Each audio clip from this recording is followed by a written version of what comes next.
I'm not about to give up, because I heard you say there's gonna be brighter days. There's gonna be brighter days. I won't stop, I'll keep my head up. No, I'm not here to stay. There's gonna be brighter days. There's gonna be brighter days. I just might bend, but I won't break. As long as I can see your face. When life won't play along and right keeps going wrong and I can't seem to find my way, I know where I am found, so I won't let it drag me down. No, I'll keep on dancing anyway. I'm gonna move, move, I'm gonna move, move, gonna move, move. I've got to hold her steady, keep my head in the game. Everything is about to change, everything is about to change.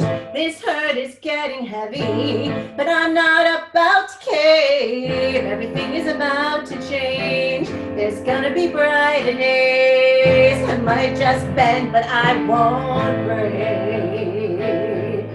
As long as I can see your face. When life won't play along and life keeps on going on and I can't seem to find my way, I know where I am found, so I won't let it drag me down. No, I'll keep on dancing anyway. I'm gonna move, move, I'm gonna move, move, I'm gonna move. I'm gonna move, move, I'm gonna move, move, I'm gonna move. I might just bend, but I won't break. As long as I can see your face. When life won't play along and right on keeps on going wrong and I can't seem to find my way, I know where I am found, so I won't let it drag me down. No, I'll keep on dancing anyway. I'm gonna move, I'm gonna move, I'm gonna move, I'm gonna move. Thank you for that, Kimberly.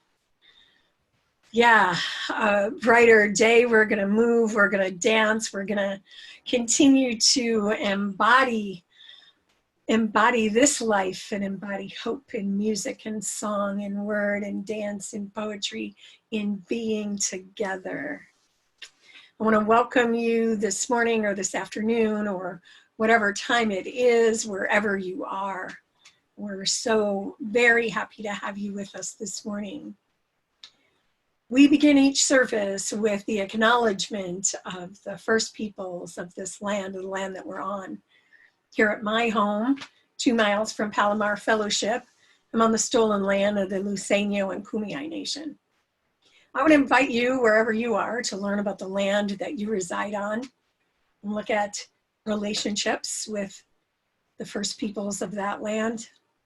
Yesterday, I was reminded of the role of Indigenous people in the first Poor Peoples campaign, the 52nd anniversary of which is this week, as poor people from across the country, Indigenous people, Puerto Rican people, Black people, poor white people, made their way to Washington, D.C. and created Resurrection City, Tent City for 40 days on the Mall.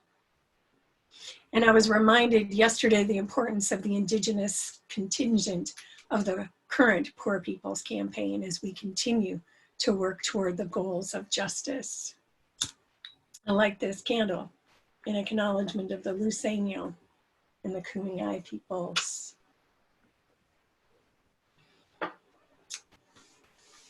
During this time, we're glad that you've taken your time to be with us as we explore what it means to be a people of thresholds. we'll be exploring that in story and in song and in our presence together.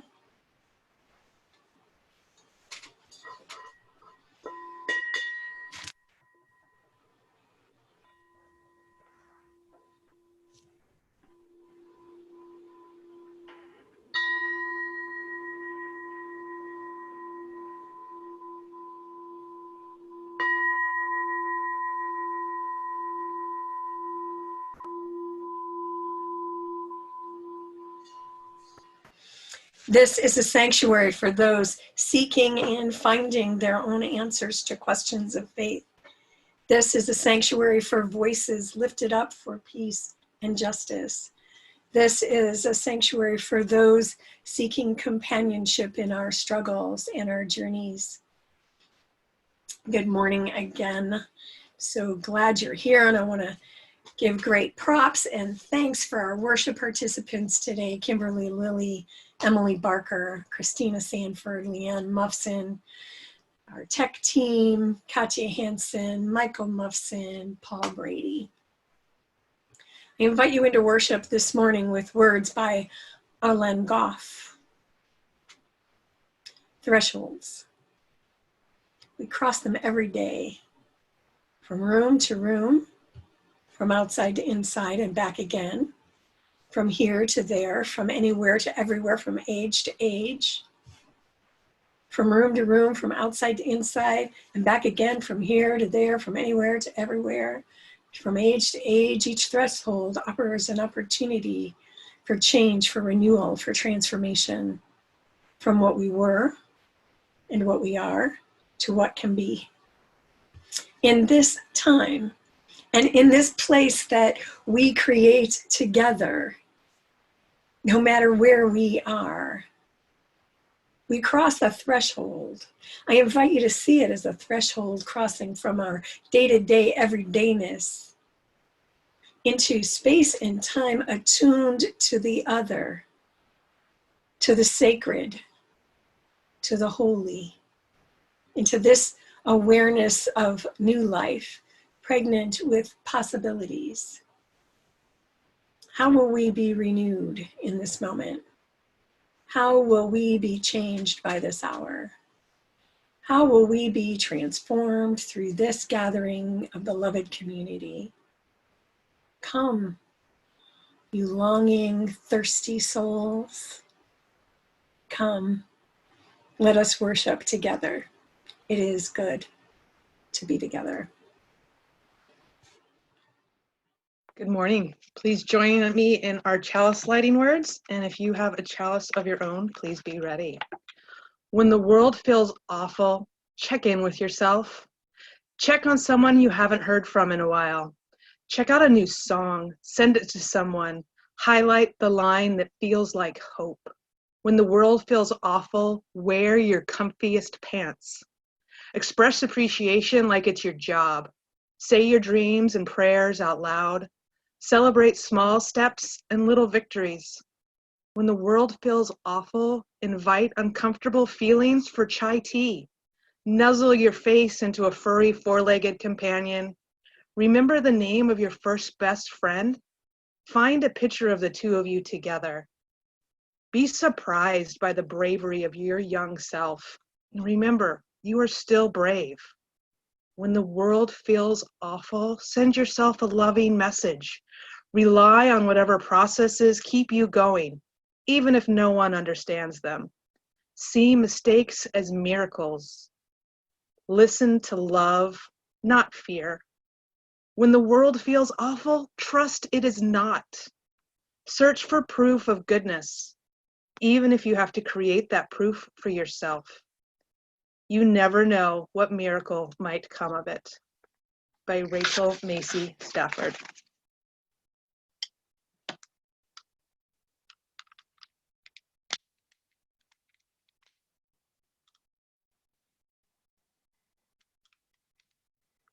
Hello, I'm Aunt Leanne, and I am so excited to be able to tell you this story today, even though it starts out kind of sad.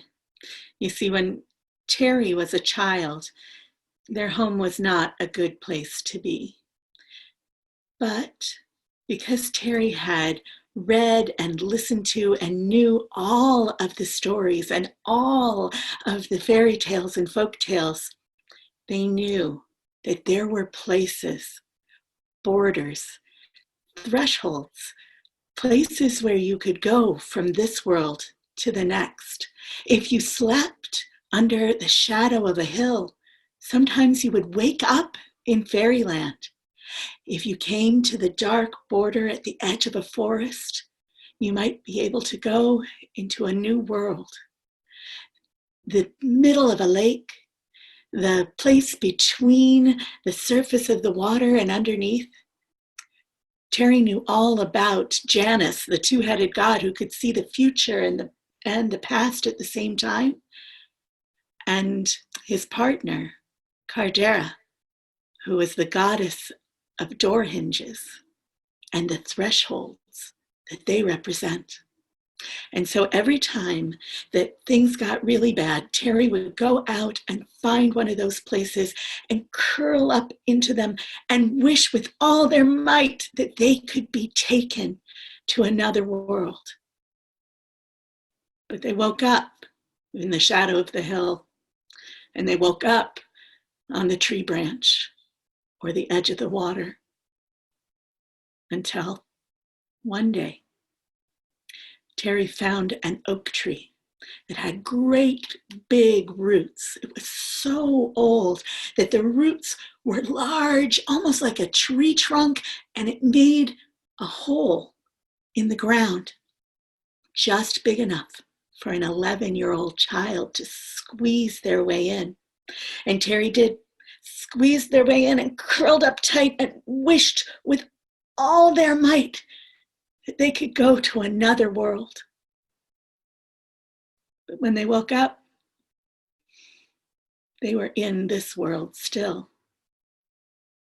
But by each of their hands and at the top of their head, they found rocks. A big rock and a medium-sized rock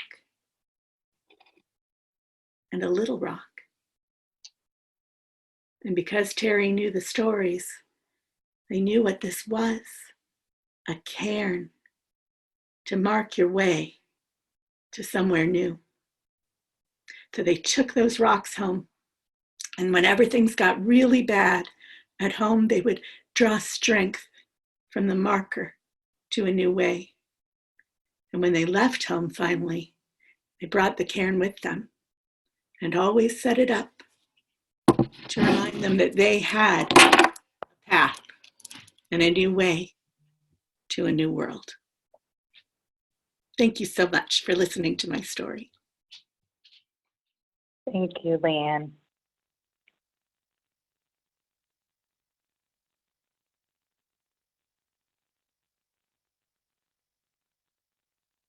Pause. When agitated or doubtful, they say. In this pandemic, I feel like I have more time and no time to pause in this shelter-in-place purgatory. This is a threshold time. We are in the midst of a turning point in society.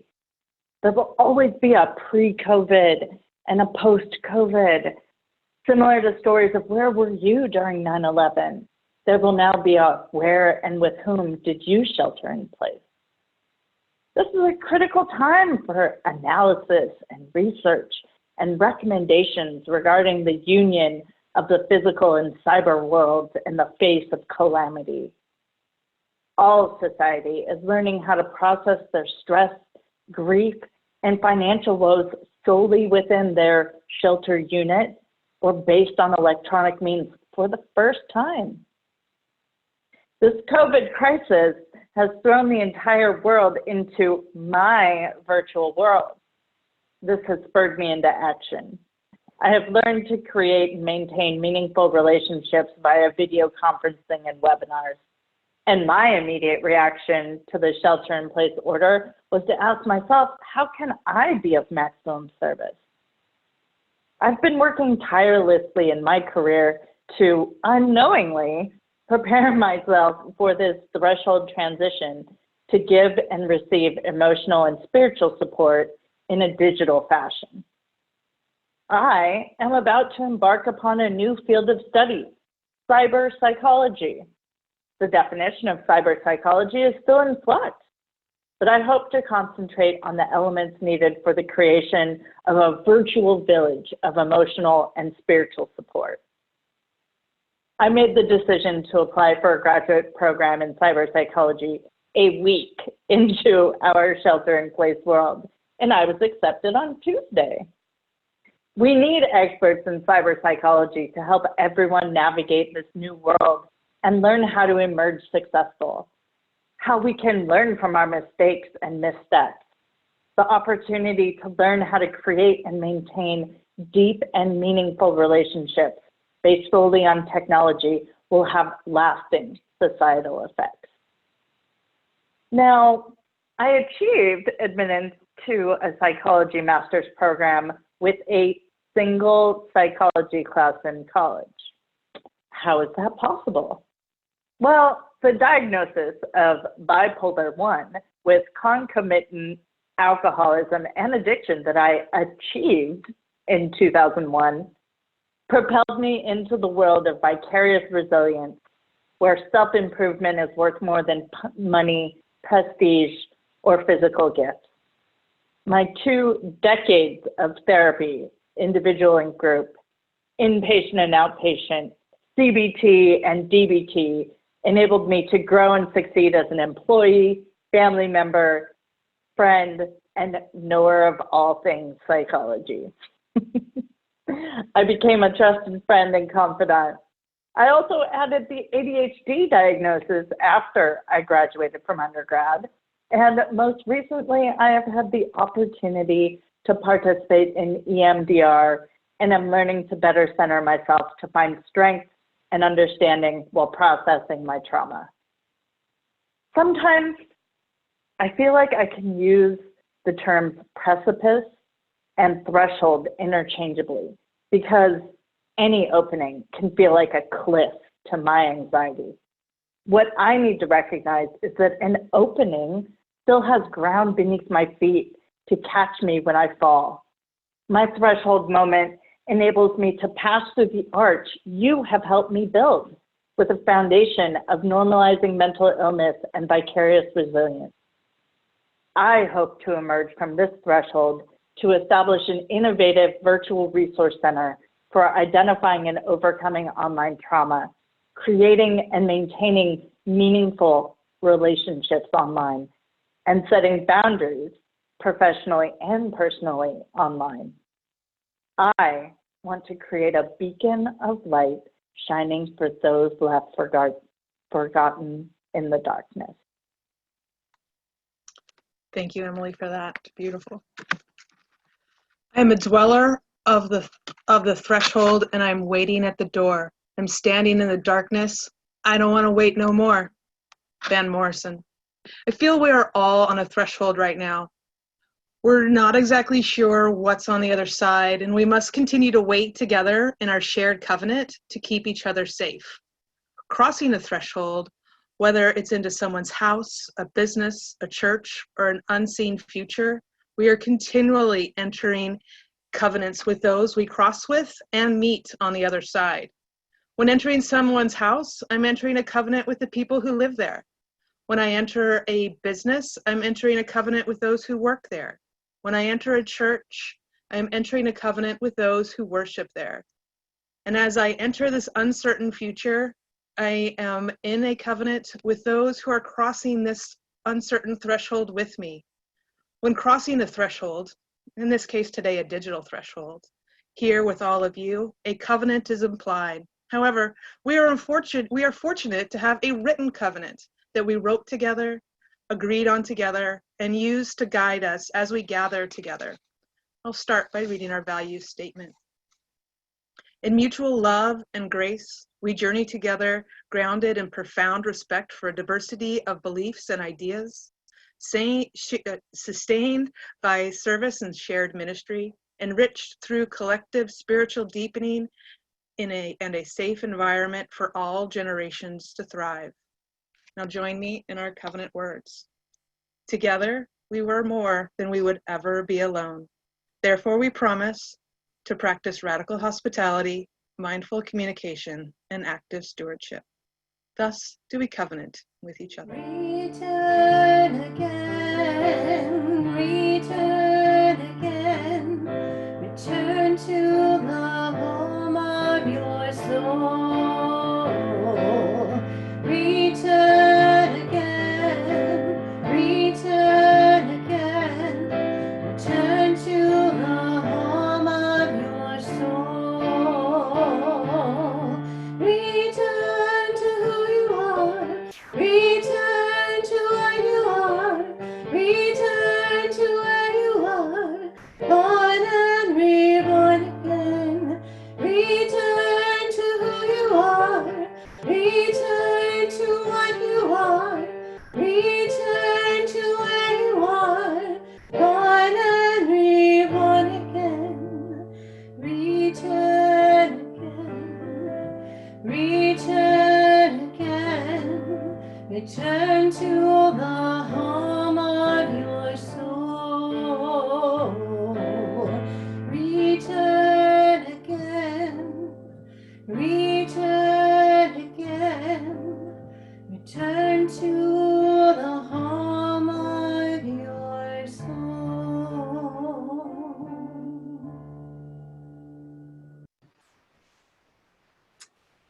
Breathe with me.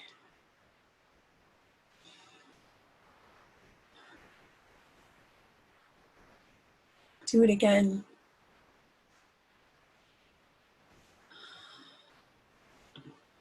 Will you do that one more time? And return again to the home of your soul. What an invitation that is in these times for us to enter into the threshold time that the story told us about, and Emily's beautiful reflection, and Christina's introduction to the covenant. We are always invited again and again to return. Return to who and what and where we are. In this time, we come with joys and with sorrows, with our fears and our anxieties. And it is up and with us all.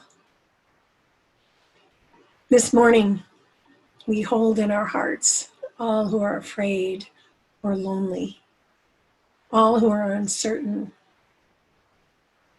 all who are ill, all who have lost those who have died in our immediate sphere and in the world away. As we hold all of that, we hold also the possibility that we heard in our opening song, that we can engage in this life. And we engage with this life when we are in community and with our companions. May you know during this time, this threshold time, that everything is welcomed. Even if we resist, let it be. Let it be. I invite you into words of meditation. I'm mindful of the mystery of thresholds that I adapted from Reverend L.A. McRae. Breathe with me. Mindful of the mystery of thresholds.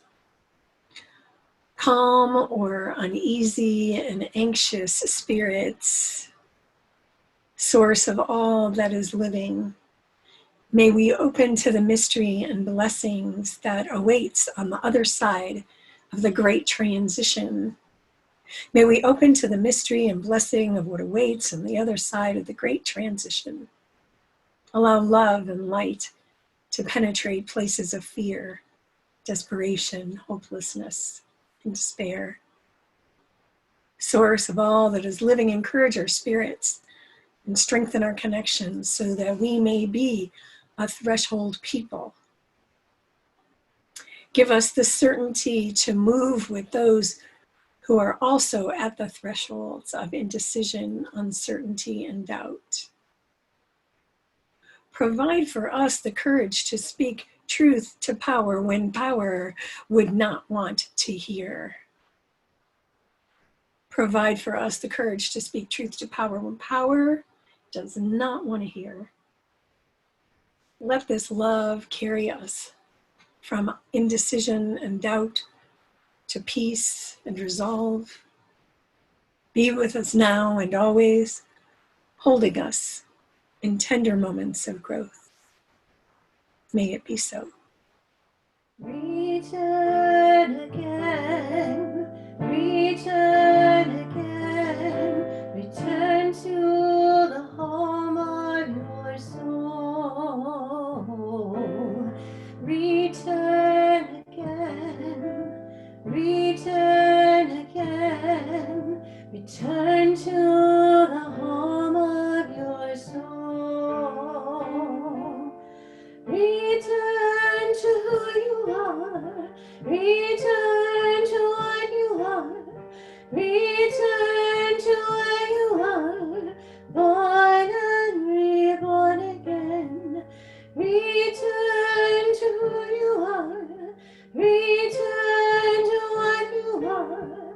Return to where you are. Born and reborn again.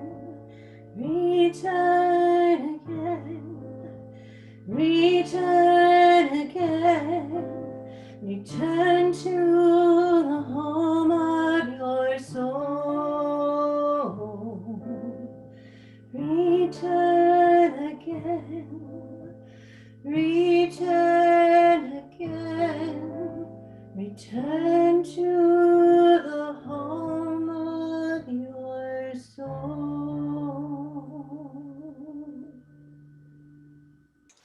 To say that this is a threshold time is to state the obvious. I believe that we say something to that effect every week, and probably we think it every day of our lives. It is, as we've been saying, a before and after time. We say things like before shelter in place, before COVID-19. And we all experience threshold times in our lives. Some are natural, the beginning of the year, and when it ends, the Janus time, when the God that faces forward and backwards that we heard about in our story. Some are so subtle or regular that we miss them. Sunrise, sunset, in-breath, out-breath. We almost don't know how to notice them without an intention.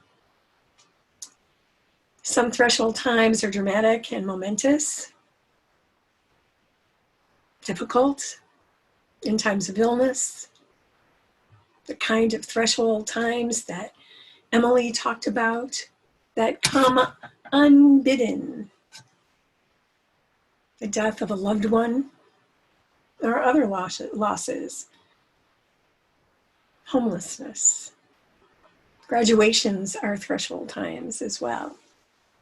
They're not all tragic or difficult, but they all share an element of uncertainty. I'm sure you can think of threshold times in your lives. Not just the one that we're in now, but other threshold times. Take a moment and think about the thresholds that you've experienced. Marriage, divorce, graduate school, graduating from graduate school, birth, birthing children, ideas, projects, taking risks, I think we are a threshold people. People are a people of thresholds. The key is now to notice them. And there are cultural threshold times, as we all know. World wars, 9/11, tragic elections, threshold times. And the song that Kimberly sang, return again, return again, return to the home of your soul. I experience that song as a gentle invitation to return to the home of my soul. It's an invitation. It's by choice. When I pay attention, when I'm mindful, and sometimes, y'all, we're just thrust into threshold times like now. When things fall apart, the soul understands itself in transformation. Our minds, our bodies even, may begin also to fall apart, and understandably, but there is a depth to which we can go and tap that understands itself in transformation. We feel the loss, we feel the coming apart. Depth psychologist and mythologist Michael Meade said, when the whole world turns upside down, it is the soul at the bottom of everything that is trying to become known again. The depths of soul contain the vitality of life, the core powers of imagination, the ancient inheritance of humanity. There's a knower. The knower knows. Soul knows. Now, what do I mean by soul? I don't mean an entity, something outside of you, something that may or may not continue after you pass from this life. Soul is that imaginative power and creativity and depth that gets awakened, and it's so hard to hear it and to connect with it. Meade also suggests that the soul tries to awaken at critical times. And he says an awakened soul is crucial to finding medicine to treat the ailments and alienation of modern life. He goes on, what we need now is not a minor repair. What we need now is not a minor repair. I think we all get that. It's not going to be a little tweak here, a little tweak there. Maybe this election, maybe moving a city council in one way or another, maybe changing a behavior or two. It's not a minor repair time, but a major transformation of the world that he suggests starts with an awakening of the individual soul. When we feel in the deepest trouble, we are closest to soul. Now, I believe that our soul is connected to what's called the world soul. We are a collective, and if you think about the ways that we understand ourselves as so deeply interconnected during this time, amidst chaos and disorder, the soul opens and understands this is a liminal time. And what do we do during a threshold time?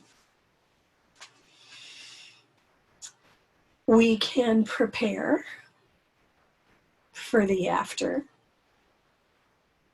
And as difficult as this is, for me anyway, maybe it's not for you. As difficult as it is, we also must wait. On the other side of this pandemic is climate disruption. All the other things that we know are up for our world. It's like this is a time for individual souls to awaken and for collectively for us to awaken to the deep interconnectedness that we are, and awaken to imaginative and creative possibilities. We've already left the world as we know it, and we can't go back. Signs and protests demanding reopening isn't going to bring us back the world that was. The world is gone. We collectively, as a world, are forever changed. But there is in all of us, so I don't know, in me, but can it just all settle down? We settle down. We find the places within that is the wellspring of our imagination. We've talked here about not going back to normal, whatever that was. And whatever it wasn't too good for the earth and for many, many people. We're on the edge of our knowing. Precipice is right, Emily. Feels like it's out. I think that's kind of what threshold means, is a precipice. Precipices are not only hard to say, but kind of scary. What's going to happen? What's on the other side? Precipice, we feel like we're falling off. And in some ways we are. We can also leap. That's the other choice. And before that, in this liminal space, there are also things that we can do, growing food, caring for one another. So much of this is about imagining what can be and creatively transforming. When the soul awakens, it brings full imagination to bear. So there's the doing and the being during this time. I know for me, I'm a boots on the ground activist. I am learning what to do in this time in order to live my calling. I still don't know quite what it looks like. And maybe that's where you're at too, in your families, raising your children, trying to find a home. I suggest that we turn to the cosmos, to the big flaring forth, the beginnings of ancient wisdom and knowing. Look up and feel your connection with all that is above, and turn to the depths. Return to the home of your soul. Now, I don't believe that all it's going to take is for individuals to have a shift in consciousness and then everything will be fine. I think that individual awakening is important, but also it is important to tend to the world soul. Michael Meade suggests that we awaken our genius qualities, and that doesn't have anything to do with IQ. It has to do with your unique calling. Emily's found hers. Cyber psychology. Speaking of threshold, that's like a threshold job. I love how Christina put it. Walking into, someone's house is a threshold. Entering into covenant. That's a calling. This is an initiation time. Some of us come from traditions in which initiation is a part of it. It's a part of our passage from our learning into being with whatever it is that we've been taught. Initiation is about threshold. Initiation is about taking on a mantle of calling and moving through. There's always a period of waiting, always a period of preparing. Breathe. breathe. Now, if you will, breathe with me. Can you see yourself on the threshold? I know it's scary. I know we don't know. We just don't know. But what we know is that there is depth and there is wisdom, and that collectively there is creativity and imagination for what could be, not what was, but what could be guided and deepened in our principles and our values and the deep knowing. See yourself on the threshold. And this is an invitation to make a conscious descent. We've been thrust, that's for sure. But what would it be like for us to make a conscious descent? To engage in this liminal space in the threshold time. The world is waiting. The world is waiting to be seen with new eyes. May it be so. I love you. I'm with you. We are in this together.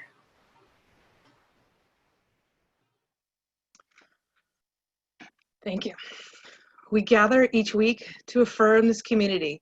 Part of this affirmation is acknowledging that we all share with one another our time, our talents, and our resources.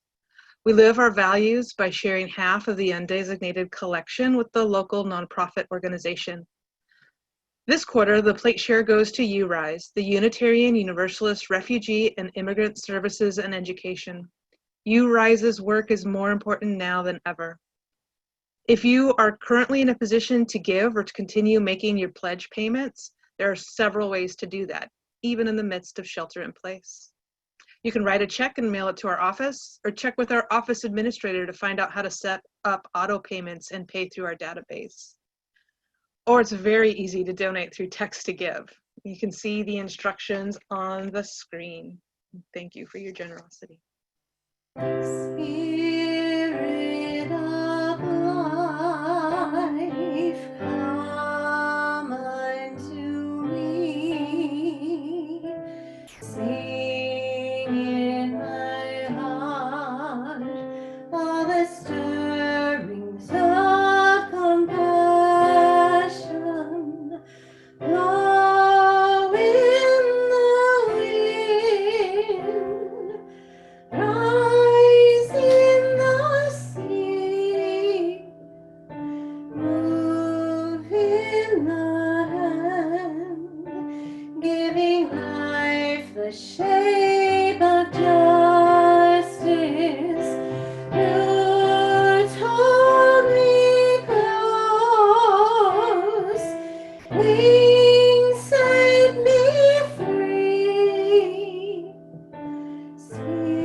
Spirit of life, come to me, come to me. Thanks.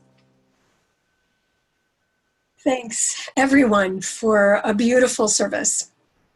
What most of you probably don't know is that Zoom was down around the world earlier, last night and this morning. I woke up to posts from colleagues on the East Coast who couldn't get Zoom to work. They canceled services, sent people to other places, switched platforms. And as we kind of scrambled to figure out, was it going to work here? And Katya kept tabs on what was happening with Zoom updates, and we gathered earlier. You know, what it came to me was, yeah, this is how it is. I mean, not necessarily just Zoom, but we respond to what happens. Sometimes we react, And the breath and the depth and the being is give us the grace to respond. And it just felt like, yes, we need to be creative, and we need to know that we are in uncharted territory. I wouldn't want to be doing this with anybody but you. Just remember, there are ways to connect throughout the week. Look at our website. Make sure you're on our email list. Make sure you check Facebook. Know that there's ways to connect throughout the week as we traverse our internal liminal space, which is our job that only we can do. But isn't it nice that we can check in with each other and we don't do it alone? It's alone and it's together. It's the paradox. It's the deep paradox of this time. So stay connected, and I invite you to join me in our chalice extinguishing words. Although we extinguish this flame, we carry in our hearts the light of truth, the warmth of community, and the fire of commitment until we are together again. Where are we going, Kimberly? We are going, heaven knows where we are going, but we know within, and we will get there. Heaven knows how we will get there, but we know we will. It will be hard, we know, and the road will be muddy and rough, but we'll get there.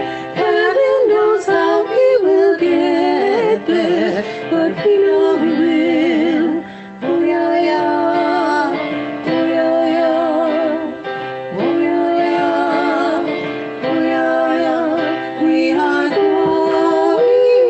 Heaven knows where we are going, but we know within, and we will get there. Heaven knows how we will get there, but we know we will.